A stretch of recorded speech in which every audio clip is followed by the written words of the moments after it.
Hello दोस्तों, कल हमने केमिस्ट्री टीजीटी साइंस में केमिस्ट्री का चैप्टर सेकंड का किया था। चैप्टर सेकंड में की प्रैक्टिस क्वेश्चन किए थे।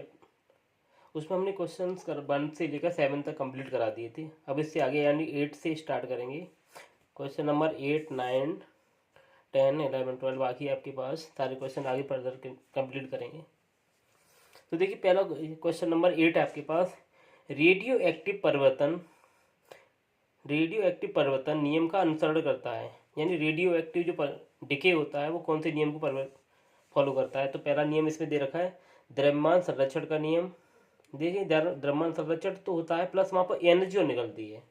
तो यानी द्रव्यमान संरक्षण अगर दे रखा है तो ये तो गलत माना जाएगा, क्योंकि वहाँ पर एनर्जी और निकलेगी। तो द्रव्यमान संरक्षण यानी कि ये गलत हो जाएगा। दूसरे बी वाले ऑप्शन में देखिए द्रव्यमान ऊर्जा संरक्षण का नियम, यानी द्रव्यमान और ऊर्जा, यानी ये वाला आपके पास करेक्ट हो जाएगा, ध्यान रखें। तो रेडियो एक्टिव डिके में द्रव्यमान यानी मास तो आपके पास होता है, ये प्लस एनर्जी और रिलीज हो जाती है। तो यानी आपके पास मास और एनर्जी दोनों एक साथ रहेंगी। नेक्स्ट क्वेश्चन नंबर 9 देखें। नाइट्रोजन के विभिन्न ऑक्साइडों में ऑक्सीजन के विभिन्न अनुपात किस नियम को पुष्टि करते हैं। तो ध्यान रखिए, ये आपके पास हमने इसमें लॉ कराए थे आपके स्थिर अनुपात का नियम, गुणित अनुपात का नियम, व्युत्क्रम अनुपात का नियम। तो ये आपके पास होता है गुणित अनुपात के नियम से। अब गुणित अनुपात का नियम होता क्या है तो वो हम बताते हैं।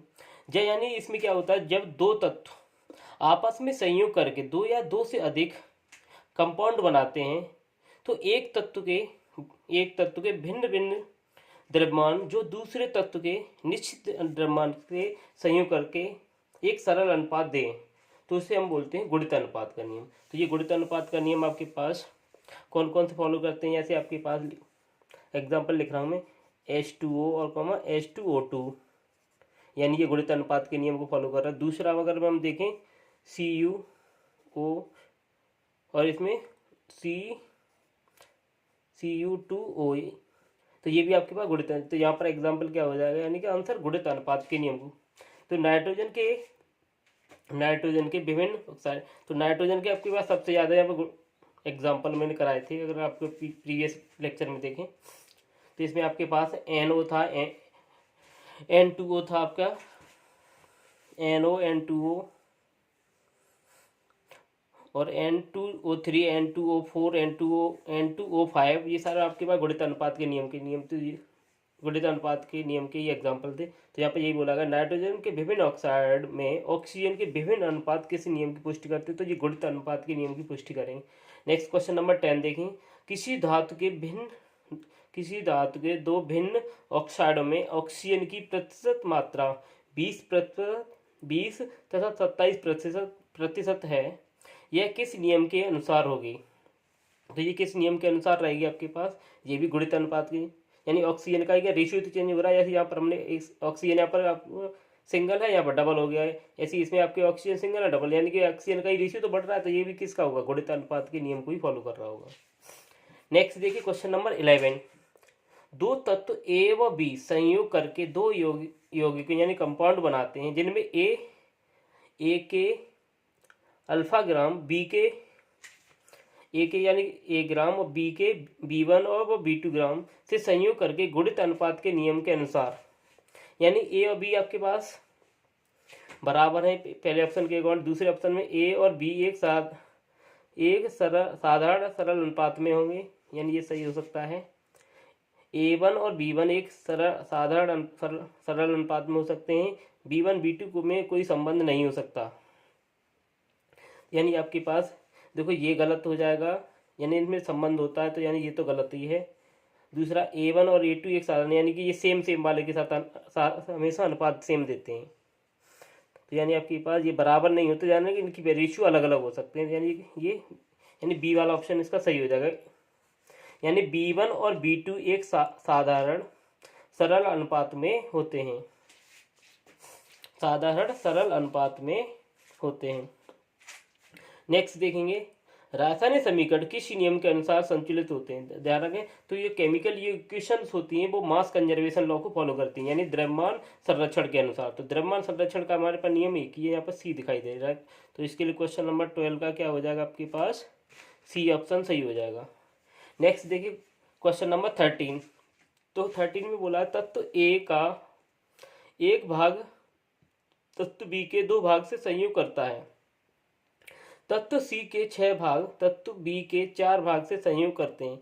ए और सी भार के अनुसार किस नियम के अनुरूप एक निश्चित अनुपात में संयोग करेंगे। यानी इसमें आपके पास रेशियो प्रोपोर्शनलिटी के अकॉर्डिंग देखें आपके पास, तो ये आपको फॉलो करते हैं व्युत्क्रम अनुपात के नियम को। यानी ए के आपके पास यहाँ पर बोला ए का 1 भाग, बी के 2 भाग, सी के 6 भाग, और आपस में आपके पास संयोग कर रहे हैं ये तत्व बी, यानी बी के 4 भाग के साथ सी के आपके पास ए और सी के अनुपात पूछा गया। तो ये आपके पास व्युत्क्रम अनुपात के नियम के अकॉर्डिंग रहेंगे। ये व्युत्क्रम अनुपात का जो नियम था ये दिया था रिचर्ड ने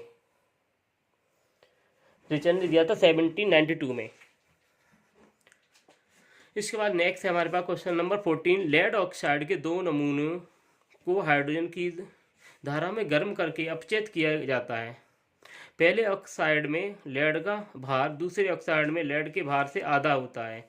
यह किस नियम की पुष्टि करता है। तो ये किस नियम की पुष्टि करेगा, यानी कि आपका 14 व्युत्क्रम अनुपात के नियम की नहीं करेगा आपके पास। तो ये तो हमने गुणित अनुपात का नियम कराया था उसी के अकॉर्डिंग, क्योंकि यहाँ पर इस पर वैल्यू आपके पास या तो बढ़े या फिर घटे, तो दोनों कंडीशन में आपके पास गुणित अनुपात का ही नियम एप्लीकेबल होता है। तो यहाँ पर गुणित अनुपात का नियम लगा देंगे। तो यहाँ पर नेक्स्ट हमने क्वेश्चन नंबर 15। तो देखिए हम यहाँ पर 14 वाले में नेक्स्ट देखिए क्वेश्चन नंबर 14 का हमने ऑप्शन कराया था गुणित अनुपात करने, जिसमें लेड ऑक्साइड के लिए लेड ऑक्साइड के थे आपके पास 20% और 27%। तो परसेंटेज वाले ये वैल्यू आपके इंक्रीज हो या डिक्रीज हो, तो उस दोनों ही कंडीशन में हमारे पास क्या होगा, गुणित अनुपात के नियम को फॉलो करें। तो यहाँ पर क्या ऑप्शन हो जाएगा, गुणित अनुपात का नियम। 15 में देखें स्थिर अनुपात का नियम प्रतिपादित किया था, यानी स्थिर अनुपात का नियम किसने दिया था। तो स्थिर अनुपात के नियम की अगर हम बात करें तो स्थिर अनुपात का जो नियम दिया था जे प्रास्ट ने। तो प्रास्ट वाला कौन सा ऑप्शन है आपके पास, ए वाला, तो इसका ए ऑप्शन सही हो जाएगा, प्रास्ट। तो स्थिर अनुपात का नियम किसने दिया था, जे प्रास्ट ने। इसके बाद CO और CO2 का बनना किस नियम के अनुसार होता है। तो यहाँ पर भी आपके पास CO और CO यानी कार्बन मोनोऑक्साइड और कार्बन डाइऑक्साइड का बनना किस नियम के अनुसार होता है। तो ये हमारे पास क्वेश्चन नंबर आपके पास, तो क्वेश्चन नंबर 16 आपका हो जाएगा आपके पास, यानी जैसे हमने यहाँ पर वैल्यू आपका ए का हमारे पास कांस्टेंट रहा, यानी कि एक एलिमेंट आपका कांस्टेंट रहे, दूसरे की वैल्यू इंक्रीज हो या डिक्रीज हो, तो दोनों कंडीशन में हमारे पास क्या बनता है, गुणित अनुपात का नियम। तो यहाँ पर ऑप्शन कौन सा सही हो जाएगा, गुणित अनुपात का नियम। नेक्स्ट हम बात करते हैं 17 के लिए। किस नियम के अनुसार समान ताप तथा दाब पर सभी गैसों के समान आयतनों के में अणुओं की संख्या समान होती है। तो ये नियम दिया था किसने, तो ये नियम दिया था एवोगाड्रो ने। तो ये एवोगाड्रो नियम के अनुसार हो जाएगा। एवोगाड्रो नंबर्स के लिए हमारे अगर बात करते हैं 6.023 × 10⁻23 ये नंबर होती है आपके पास वैल्यू इसकी, इसे रिप्रेजेंट करते हैं हम कैपिटल N से।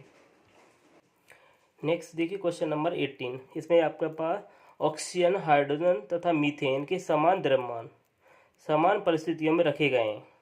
गैसों के आयतन का अनुपात, यानी गैसों के आयतन का अनुपात होगा इसमें। तो ये गैसों के आयतन का अनुपात रहेगा इसमें,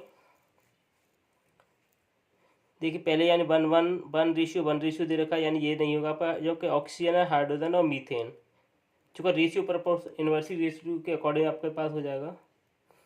तो यानी पहला ऑप्शन नहीं होगा। दूसरा यानी 1:16:2 यानी ये वाला हो सकता है। दूसरा है 2:16 यानी यहाँ पर ये गलत हो गया, यानी बी वाला ऑप्शन इसका सही बनेगा। यानी चूँकि ऑक्सीजन में 16 होते हैं, हाइड्रोजन में 2 और मीथेन में आपकी अगर बात की जाए आपके पास तो ये होता है आपके पास CH3। तो इसका रेशियो में आपके पास CH4 यानी मीथेन में हो जाएंगे CH4। तो यहाँ पर आपके पास 2 का अगर डिवाइड किया जाए तो आपके इसके रेशियो से अकॉर्डिंग 1:16 रेशियो, यानी 2:32:4। तो यहाँ से 2 से सभी को कैंसिल आउट करेंगे तो यहाँ पर बन जाएगा 2, यहाँ पर हो जाएगा 1, यहाँ पर हो जाएगा 16, यहाँ पर हो जाएगा आपका 2। तो यानी कि बी वाला ऑप्शन सही हो जाएगा। आयतनों के संयोग का यानी आयतनों के संयोग का नियम प्रतिपादित किया था, तो ये गैलुसाक ने किया था। तो ये गैलुसाक का आयतन संबंधी नियम होता है। यानी आपके पास रिएक्शन से पहले और आफ्टर द रिएक्शन, यानी गैसों के आपके पास ऐसे संयोग करने वाली गैसों और आफ्टर द रिएक्शन भी आपके पास गैसें ही मिल रही हो कंपाउंड की फॉर्म में, तो उनके रेशियो एक सरल अनुपात में रहे होंगे। तो ये गैलुसाक ने नियम दिया था। इसके बाद है यौगिकों के किस युग्म द्वारा गुणित अनुपात के नियम की पुष्टि होती है। तो गुणित अनुपात की नियम की पुष्टि यहाँ पर आप क्या देखें, तो यहाँ पर देखिए अगर पुष्टि होती तो यहाँ पर देखो पहले से में हो रही है आपके पास, दूसरे में भी हो रही है, चौथे में हो रही है, तीसरे वाले में नहीं हो। तो यानी नहीं वाला ही पूछा, तो नहीं वाले के अकॉर्डिंग सी वाला गलत होगा, बाकी ये ए बी और डी ये सारे सही हैं। जो कार्बन ऑक्सीजन और कार्बन ऑक्सीजन दो ही हैं, कॉपर ऑक्सीजन और कॉपर ऑक्सीजन, यानी सल्फर ऑक्सीजन सल्फर ऑक्सीजन, यानी दो दो हमारे पास एलिमेंट्स हैं, उनके कंपाउंड बने हुए। यहाँ पर कार्बन ऑक्सीजन, यहाँ पर हाइड्रोजन कार्बन और ऑक्सीजन, यानी 3 हो गए, यानी ये इसीलिए गलत है। नेक्स्ट देखिए हमारे पास क्वेश्चन नंबर 21। तो 21 में देखिए हमारे पास क्या पूछा गया है, स्तंभ फर्स्ट और सेकंड का मिलान करो तथा नीचे दिए गए कूट यानी आंसरों उत्तर का सही मिला उत्तर का चयन करें। तो द्रव्यमान संरक्षण का नियम किसने दिया था। तो द्रव्यमान संरक्षण के नियम की अगर बात करें तो ये दिया था लेवोसिए ने। और गुणित अनुपात का जो नियम दिया था ये आपके पास ये आपका डाल्टन ने दिया था। और स्थिर अनुपात का नियम दिया था लुईस प्रास्ट ने। और व्युत्क्रम अनुपात का नियम दिया था रिचर ने। तो इसके अकॉर्डिंग देखिए आपके पास ए का हमारे पास कौन सा सही है, द्रव्यमान संरक्षण का नियम, तो ये आपके पास दिया लेवोसिए ने, यानी कि ए का 3, यानी ए का 3 यहाँ पर है, यानी बी और ए में ही ऑप्शन बनना है। गुणित अनुपात का नियम दिया था आपके पास डाल्टन ने, यानी कि बी का 1, यानी ये वाला सही है, यहाँ पर ये गलत हो, यानी बी वाला ही गलत होगा, यानी ए वाला ही ऑप्शन सही बनेगा। सी वाला भी चेक कर लेना। व्युत्क्रम अनुपात का जो नियम दिया था वो रिचर ने दिया था, तो ये भी सही है। और स्थिर अनुपात का नियम दिया था ये लुईस प्रास्ट ने, तो ये आपका डी यानी कि ए वाला ही ऑप्शन बिल्कुल एग्जैक्ट सही बन रहा है। नेक्स्ट बात करते हैं क्वेश्चन नंबर 22 की। निम्न में से कौन सा गुणित अनुपात के नियम की पुष्टि करता है। तो यहाँ पर देखिए गुणित अनुपात के नियम की इनमें से कौन सा पुष्टि करता है। तो यहाँ पर आपके पास मर्क्यूरी क्लोराइड, आपके पास मर्क्यूरी डाइक्लोराइड आपके पास, तो यही पहला ही आपका गुणित अनुपात के नियम को फॉलो कर रहा है। दूसरा सोडियम डाइऑक्साइड, और यहाँ पर आपके पास एलिमेंट चेंज हो रहे हैं, यहाँ पर भी एलिमेंट चेंज हो रहा है, यहाँ पर यानी ये तीनों में एलिमेंट चेंज हो रहे हैं, इसलिए ये तीनों ही क्या गलत में जाएंगे, सिर्फ ये वाला ही ऑप्शन आपका सही होगा। यानी एलिमेंट हमारे पास चेंज नहीं होनी चाहिए, उनकी आपके पास प्रोपोर्शनलिटी रेशियो आपके पास इंक्रीज या डिक्रीज हो सकते हैं। ठीक, ये गुणित अनुपात के नियम के अनुसार है। हम क्वेश्चन नंबर 23। नेक्स्ट देखिए क्वेश्चन नंबर 23। संतुलित रासायनिक समीकरण, यानी जितनी केमिकल रिएक्शन होती हैं वो कंप्लीट होती है, यानी रिएक्टेंट साइड और प्रोडक्ट साइड दोनों साइड का मास आपका सेम होता है, तो वो किसको फॉलो करती हैं, द्रव्यमान संरक्षण के। तो यानी पहले इसका ऑप्शन क्या हो जाएगा, द्रव्यमान संरक्षण का नियम। नेक्स्ट क्वेश्चन नंबर 24 देखें। हाइड्रोजन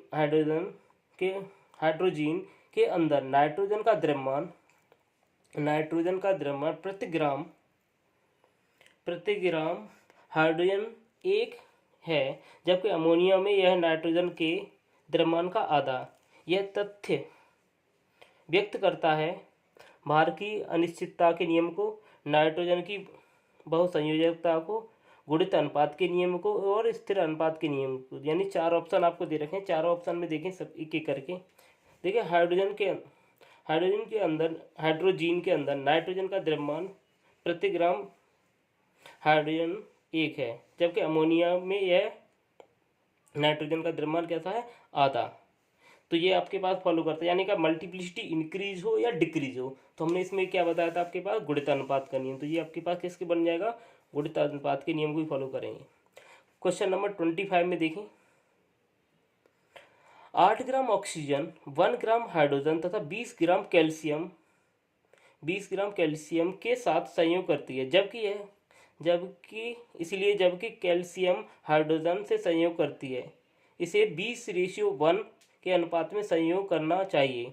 यह कथन कौन से नियम की पुष्टि करता है? द्रव्यमान संरक्षण का नियम, स्थिर अनुपात का नियम, गुणित अनुपात का नियम, व्युत्क्रम अनुपात का नियम।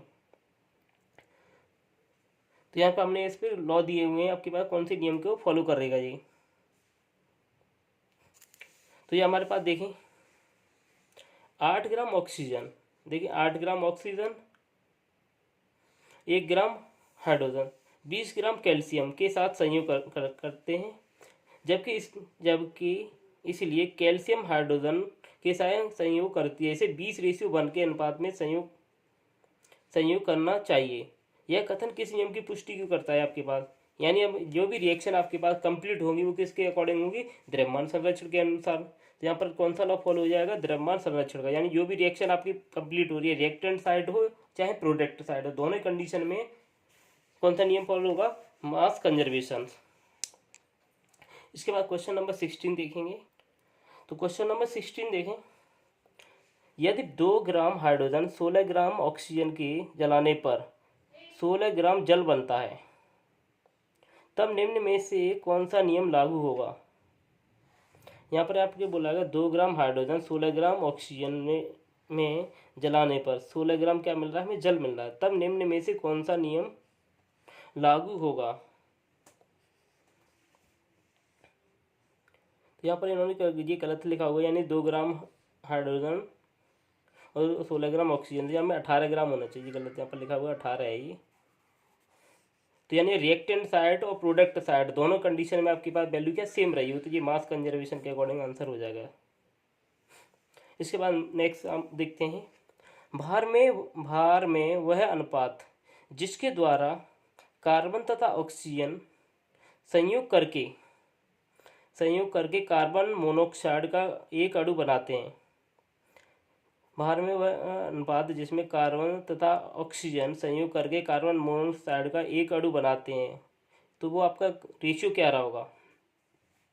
यानी क्वेश्चन नंबर 27 का देखें, तो कार्बन और यहाँ पर बात की जा रही है कार्बन और ऑक्सीजन। देखिए एक तो कार्बन को हम रिप्रेजेंट करते हैं सी से, ऑक्सीजन को रिप्रेजेंट करते हैं ओ से। कार्बन के लिए अगर बात की जाए तो आउट इसके लिए होता है एटॉमिक नंबर्स का अगर बात की जाए D12, इसके लिए होता है 16। अगर ये 4 से दोनों को डिवाइड कर दिया जाए तो क्या मिलेगा, ये 3 और ये हो जाएगा आपका 4, तो 3:4 बनेगा, यानी पहला ऑप्शन इसका सही हो जाएगा 27 का। चूँकि इनका रेशियो ये होता है आपके पास 16, कार्बन के लिए 12, ऑक्सीजन के लिए कितना 16, 4 से इनको दोनों को डिवाइड कर दें तो क्या बन जाएंगे ये आपके 3:4। तो ये ऑप्शन पहला वाला इनका सही हो जाएगा। तो नेक्स्ट हम बात करेंगे 28 क्वेश्चन के लिए। तो देखिए नेक्स्ट क्वेश्चन नंबर 28, निम्न में से कौन सा सही है। जब जल विघटित होता है H2 और O2 का आयतन अनुपात 2:1 है, परंतु द्रव्यमान अनुपात यानी का मास का अगर रेशियो देखा जाए 1:8 है, यानी ये तो पार्ट बिल्कुल सही है। नेक्स्ट हम देखें, जल एक ध्रुवीय यौगिक है, यानी ये भी सही है। जल विद्युत का अच्छा चालक होता है, तो ध्यान रखें जल आपका विद्युत का, जो जल की हमारी 2 कंडीशंस होती है, जल आपका चालक भी हो सकता है और आपके पास इंसुलेटर भी हो सकता है। अगर हम बारिश के पानी की बात की जाए तो वो आपके पास इंसुलेटर में आता है, अगर डिस्टिल वाटर की बात की जाए तो वो भी इंसुलेटर होता है, पर आप नदियों में तालाबों में जो पानी भरा होता है वो आपका कंडक्टर। तो यानी आपके पास ये वाला ऑप्शन तो आपका गलत हो जाएगा, थर्ड वाला, क्योंकि थर्ड वाले हमारे पास इन्होंने ऐसा कुछ कंडीशन नहीं दी गई है। तो यानी पहला ऑप्शन सही है, दूसरा भी सही है। तो हमारे पास इसके अकॉर्डिंग कौन से ऑप्शन सही बनना है इसमें, पहला दूसरा तीसरा, यानी कि एक गलत है, फर्स्ट और थर्ड ये भी गलत है, सेकंड और थर्ड ये भी गलत, यानी आपका डी वाला ऑप्शन सही हो जाए, यानी पहला और दूसरा ही सही होंगे। तो ध्यान रखें आपके नदियों और तालाबों का जो पानी होता है आपके पास, या फिर हम घरों में जो पानी पीते हैं वो सब हमारे पास कैसे होते हैं, कंडक्टर होते हैं। अगर आपके पास बैटरी या सेल में हम लेते हैं डिस्टिल वाटर, वो आपका होता है आपके पास इंसुलेटर, या फिर बारिश का पानी होता है, ध्यान रखें पहली बारिश का पानी नहीं, दूसरी से या तीसरी बारिश होती है, उसमें जो बारिश का पानी आता है वो सब हमारे पास कैसा होता है, इंसुलेटर। तो नेक्स्ट हम बात करते हैं क्वेश्चन नंबर 29 की। तो एक गैसीय मिश्रण में हाइड्रोजन तथा नाइट्रोजन भार द्वारा 1:4 के अनुपात में हैं। अणुओं का अनुपात होगा, इनके अणुओं का अनुपात पूछा गया है। तो नाइट्रोजन में आपके पास होते हैं 14 और हाइड्रोजन में होते हैं 2, और इनकी मल्टीप्लिसिटी उनका रेशियो निकलवाया है। तो 29 का आंसर बन जाएगा आपके पास, देखते हैं। एक गैसीय मिश्रण में हाइड्रोजन तथा नाइट्रोजन भार अनुपात 1:4 के अनुपात में है। तो अणुओं का अनुपात पूछा गया, तो अणुओं का अनुपात क्या रहा होगा। तो ये तो हमें देखना पड़ेगा। देखिए आपके पास नाइट्रोजन में 14 का डबल कितना हो जाएगा आपके पास 28, और आपके पास हाइड्रोजन के यानी कि 2 और 2 के यानी कि 4। तो 4 से ने अगर सभी को कट कर दिया तो 1, पर इन्होंने अणुओं का पूछा, यानी कि ये 14 और 2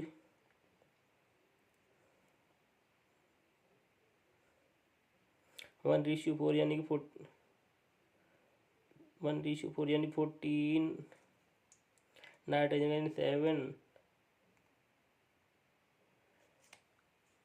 हाइड्रोजन की आउटर सेल में 1 यानी कि इसमें 2 यानी कि 7।